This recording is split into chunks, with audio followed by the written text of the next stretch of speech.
Indeed, I spent about 10 years in Sydney, Australia, but now I'm in Berlin.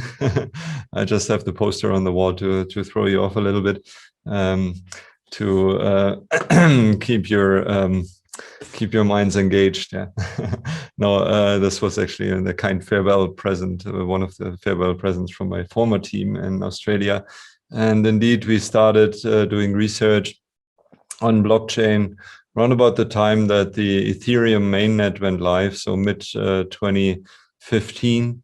The first paper that I was involved in, we wrote then in the beginning of 2016.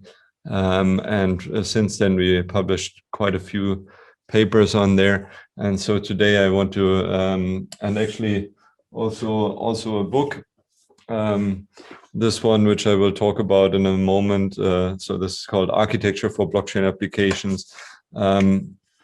And so what I have in stock for you today is this. First, I'll talk a little bit about the basics and terminology, which has definitely settled down in a way over the last 4 or so years, I think, since Stefan gave his keynote here.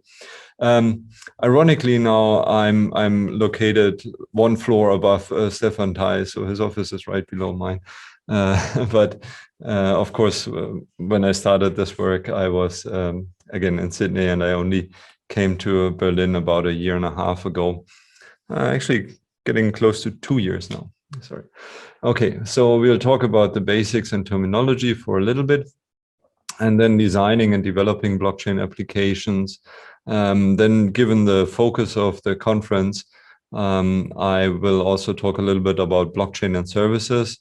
And then I'll, towards the end, I'll talk a little bit about programmable money and blockchain adoption.